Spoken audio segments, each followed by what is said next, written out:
a teoria, o reequilíbrio econômico-financeiro, o reajuste e a repactuação. O primeiro que nós vamos enfrentar agora é o reequilíbrio econômico-financeiro.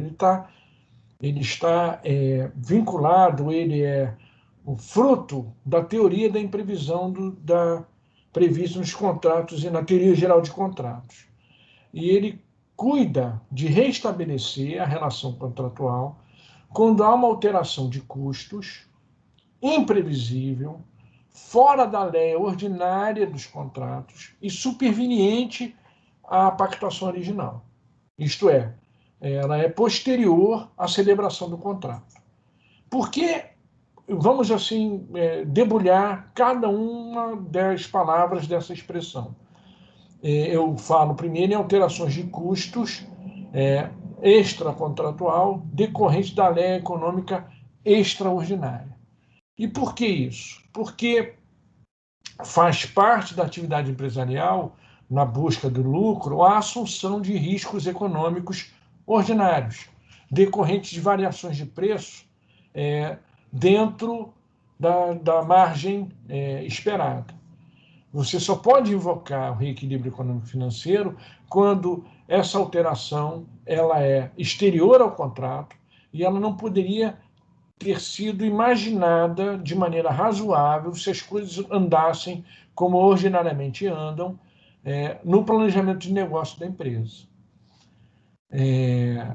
Um exemplo, dois exemplos que a gente pode assim, mencionar, seria aquele que eu já disse agora, lá no início da nossa exposição, em relação a Brumadinho, cujo acidente alterou de tal maneira a infraestrutura da cidade que tornou inviável, inclusive, a prorrogação do contrato, a manutenção do contrato nos termos originários, e foi um fato externo, decorrente da própria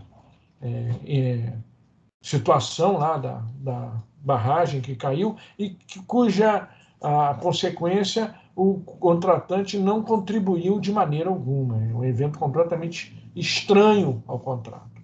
Um outro seria o exemplo de Fado do Príncipe, quando alguma atividade econômica é proibida ou interditada parcialmente por ato administrativo de um ente federativo que é também estranha à atividade contratual e também imprevisível.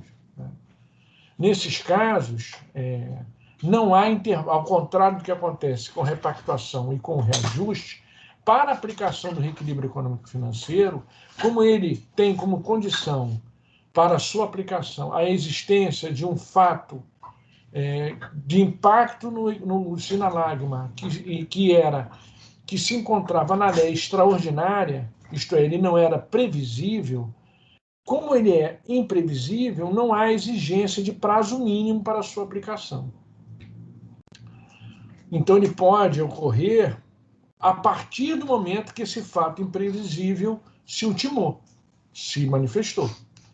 E, neste particular, é relevante lembrar que poder-se-ia até, como já dito, celebrar um termo aditivo de efeitos declaratórios com data cujos efeitos são retroativos à data do fato. Por quê? Porque o fato em si mesmo não era previsível. Então, por óbvio, não se poderia esperar do homem comum, e mesmo da administração, um poder de presciência de firmar um termo aditivo antes que o evento extraordinário acontecesse, porque ele é, pelo próprio nome, inesperado.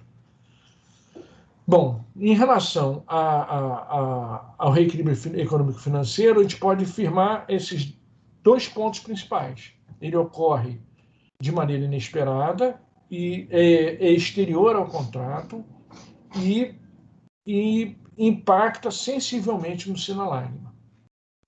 Já a outra vertente, que na verdade é uma só, mas a doutrina costuma bifurcar em duas, ela tem uma natureza, para sua aplicação, quase que diametralmente oposta à teoria da imprevisão, que embasa a aplicação do reequilíbrio econômico-financeiro previsto na 866 e na Constituição, que é a aplicação de reajustes e por consequência, a aplicação da correção monetária e o Instituto da Repactuação. Tanto a repactuação quanto o reajuste propriamente dito são modalidades de reajuste, isto é, ajustes prévios que procuram prevenir ou antever problemas decorrentes da depauperação do custo nominal ou do valor de face das moedas e tentam arbitrar pro futuro esses eventos, evitando conflitos posteriores. A correção monetária, ou reajuste, melhor dizendo, em estrito senso, ele é celebrado, ele é entabulado no momento que o contrato é efetuado e ele visa evitar, como eu já mencionei, perdas decorrentes da redução do poder de face da moeda. E ele tem que ser, necessariamente, para ser aplicado, tem que haver um interregno de pelo menos um ano, conforme o artigo 28 da Lei 9.069, de 29 de junho de 95, bem como aos artigos 2º e 3º da Lei 10.192 de 2001.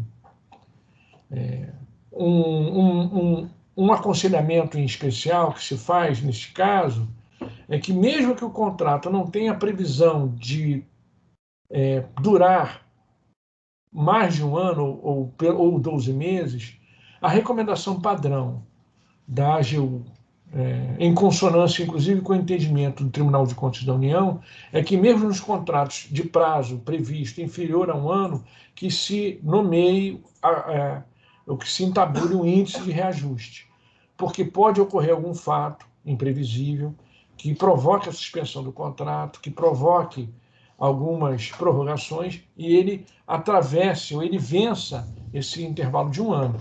E, ao vencer esse intervalo de um ano, poder-se-ia aplicar o reajuste previamente entabulado.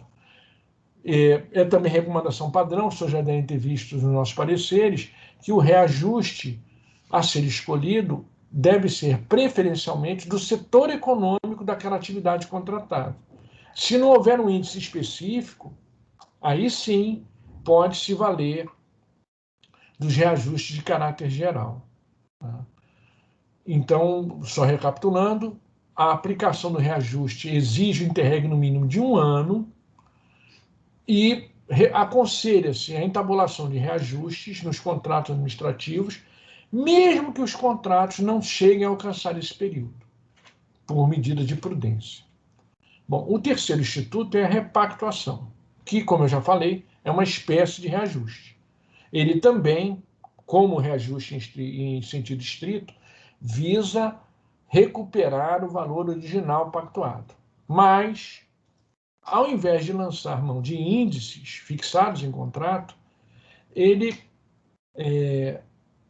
verifica, mediante um processo administrativo de caráter contábil, por provocação do interessado, a efetiva alteração dos custos, conforme a planilha, ou, na teoria geral, as bases objetivas do negócio, entabulados no momento da celebração do contrato.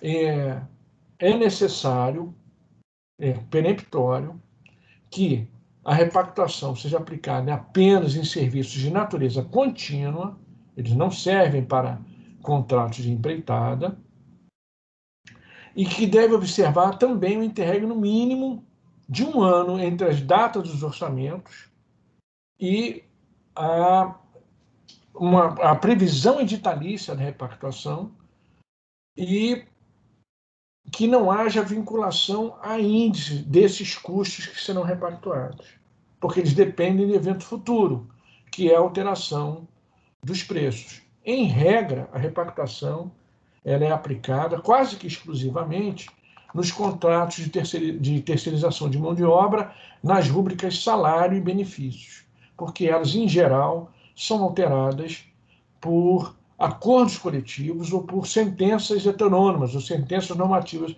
da Justiça do Trabalho em sede de dissídios coletivos, que, como os senhores já devem saber, ou imagino que saibam, essas cláusulas coletivas elas se sobrepõem ao que está previsto na lei e se sobrepõe, inclusive, ao pactuado nos contratos de trabalho individuais. No passado, a natureza da repactuação e até mesmo a sua aplicação era muito controversa, mas hoje ela está pacificada através do parecer vinculante JT-02 de 2009, que tem caráter vinculante para toda a administração federal, porque ele é um parecer do Advogado-Geral da União e que foi aprovado pelo Presidente da República. Então, ele tem caráter vinculante não só no âmbito da AGU, mas de todos os ministérios. E esse parecer, ele entabula ou elenca aquilo que eu já falei agora há pouco, que reajuste, a repactuação é uma espécie de reajuste, que ela exige a demonstração analítica da variação dos preços, tem que haver previsão editalícia, e que ela só é possível após o interregno de 1 ano, e aí o marco inicial é a data da proposta ou do orçamento, né? E também a data conjugada com a data do acordo ou convenção ou dissídio coletivo. Os seus efeitos financeiros ocorrem a partir de um prazo mínimo, de acordo com o novo salário normativo da categoria, e tem que ser pleiteado pela parte interessada até a data da prorrogação contratual subsequente, sob pena de preclusão lógica.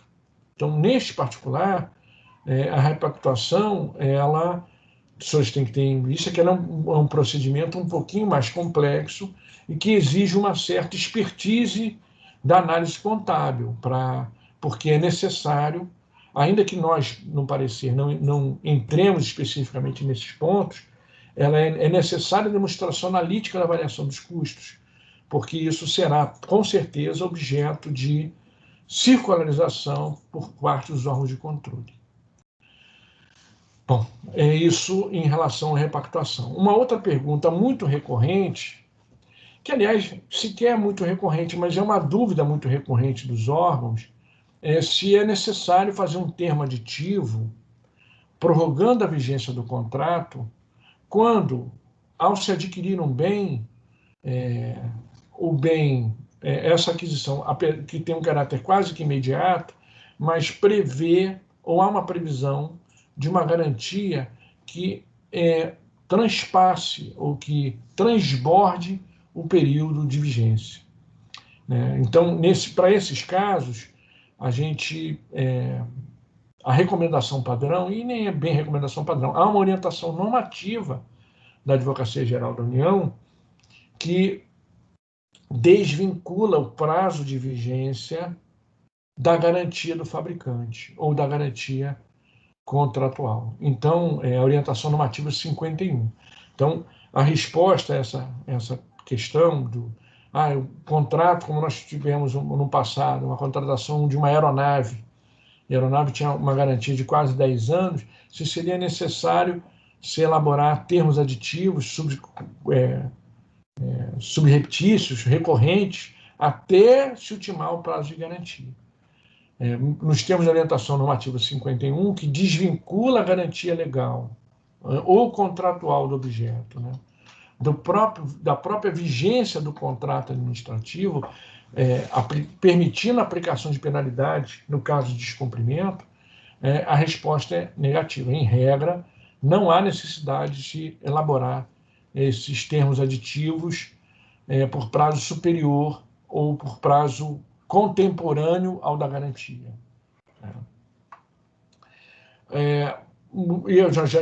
Já estamos chegando ao final da nossa exposição. Uma questão muito recorrente também é quanto ao caráter facultativo da análise jurídica de termos aditivos. E aí nós verificamos uma certa confusão por parte dos órgãos consulentes quanto aos institutos. De fato, quando há um SRP, a adesão à ata de preço, ela não ou ela não exige um parecer prévio por parte do órgão consultivo, porque esse parecer prévio já foi feito, ainda na fase interna, quando o órgão gerenciador submeteu o seu termo de referência e o seu edital e peças anexas à análise jurídica competente. Então, é realmente facultativa a análise jurídica no caso da adesão à ata de preços. Mas a adesão à ata de preços, apesar do nome, ela não é uma adesão à ata de registro de preços. Ela é uma autorização para se celebrar um novo contrato, né, com base na ata de preços, porque a ata de preços não tem natureza contratual. A ata de preços é apenas um registro dos preços que foram conseguidos em determinado certame com IRP, com intenção de registro de preços. E, assim, só para relembrar, né, num pregão comum, há apenas dois atores, o órgão licitante e o órgão que venceu o certame, né? O órgão que venceu o certame celebra um contrato com o órgão licitante e essa relação se resolve ou imediatamente ou ela se protrai no tempo, dependendo do objeto contratado. No pregão com SRP, pregão com registro de preços, há vários atores, e não apenas esses dois. Há o órgão gerenciador, que é o órgão que, efetivamente, como o próprio nome diz, gerencia o pregão com registro de preços e que será o responsável, ao final, pela elaboração da ata de registro de preços. Há os órgãos participantes, que são aqueles que, ainda na fase interna, participam da elaboração da ata, participam da elaboração do termo de referência, indicam quantitativos, né? E existem os chamados órgãos não participantes, vulgarmente conhecidos como caronas, que são aqueles órgãos que, terminado o certame, feita a ata de registro de preços, que tem prazo de validade de 12 meses no máximo, resolvem, ao pesquisar preços, aderir àquela ata. Então, esses órgãos aderentes a órgãos não participantes, eles não participaram da fase interna e eles só podem celebrar este contrato após a autorização do órgão gerenciador. E nem o órgão gerenciador, nem os órgãos participantes, nem os órgãos não participantes caronas podem pretender fazer qualquer tipo de termo aditivo, quer para redução, quer para adição, da ata de registro de preços. A ata de registro de preços, ela não pode ser modificada. Ela tem que ser mantida nos seus termos durante o seu prazo de sua vigência, que no máximo é de 12 meses. O que pode ser objeto de alteração esculpida lá, conforme o artigo 65 da 8666, é o contrato derivado da ata de preços, que é outra coisa, é outro instituto. Então leia-se, se um órgão pretende aderir a uma ata, quer atuar como carona, e pretende contratar, no início, essa primeira contratação, ela pode ser feita se houver autorização do órgão gerenciador, que caberá a ele verificar se não foi extrapolado o limite previsto no regulamento e no edital para órgãos não participantes. Pois bem, celebrado o contrato, o gerenciador forneceu a autorização. O órgão aderente, o carona, celebrou o contrato, essa celebração realmente prescinde de análise jurídica prévia, porque já houve essa autorização, já houve essa análise no processo licitatório originário. Mas, celebrado o contrato, havendo necessidade deste contrato se aditivar ou suprimir ou prorrogar, essas necessidades têm natureza contratual e não foram ainda objeto de análise jurídica alguma. Então, elas têm que ser submetidas à consultoria jurídica competente.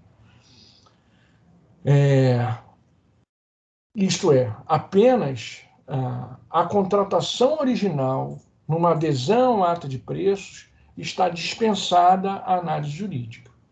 O que acontece em alguns casos, e aí vai variar de acordo com o objeto, é a possibilidade da aplicação da ON 46. A ON 46 da AGU, ela prevê a elaboração por parte dos órgãos jurídicos de pareceres ou manifestações jurídicas referenciais que são remetidas aos órgãos e os órgãos estão autorizados a, cotejando o que pretendem contratar e aquele parecer referencial, verificando que a hipótese prevista no parecer referencial e as condicionantes nele previstas estão presentes, o órgão pode atestar que estão presentes essas condicionantes, essas condições, e dispensar a análise jurídica. Dispensar, se quiser. Se não, pode, querendo, submeter a análise. E aí se pede, nesse caso, que se quesite o porquê da submissão à análise jurídica, porque já existe o parecer referencial. Hoje, nós temos 2 pareceres referenciais que podem ser aplicados. O parecer referencial referente a prorrogações de serviços continuados, com dedicação exclusiva de mão de obra, e saiu nesta semana, na última semana de abril, o parecer referencial referente a prorrogações também de serviços com dedicação de mão de obra. Agora, termos aditivos referentes a acréscimos, supressões ou aplicação de reequilíbrio econômico-financeiro, eles não estão dispensados da análise jurídica e não necessitam da aquisitação que eu mencionei anteriormente. Dito isso, eu queria agradecer, eu peço mil desculpas por essa maneira meio fria de entrar em contato com os senhores. Quem me conhece no mundo do dia a dia lá, sabe que eu prefiro sempre um contato direto, olho no olho, com os nossos assessorados. É sempre um prazer estar com vocês. É uma pena ter que falar para uma câmera. Eu gostaria muito que nós já tivéssemos superado essa pandemia e nós estivéssemos no auditório, pudéssemos interagir mais. As perguntas que foram encaminhadas, eu agradeço todas elas. Não respondi a todas, até porque algumas são fora do tema, alguns colegas responderam, foram todos encaminhados aos órgãos. As perguntas que foram feitas fora do tema, nós estamos compilando para fins de palestras futuras. Espero ter respondido pelo menos às angústias principais dos senhores. Estou à disposição para prestar esclarecimentos adicionais e quero agradecer muito o tempo despendido e a paciência. Muito obrigado. A AGU os cumprimenta e eu, pessoalmente, os cumprimento também e agradeço. Foi um prazer, espero ter sido útil e ter aliviado um pouco a dura rotina do gestor brasileiro, que a gente sabe que não é fácil. De qualquer sorte, qualquer dúvida suplementar, vocês podem entrar em contato com o nosso e-mail, com nossos telefones, e nós agradecemos muitíssimo. Muito obrigado. Até a próxima.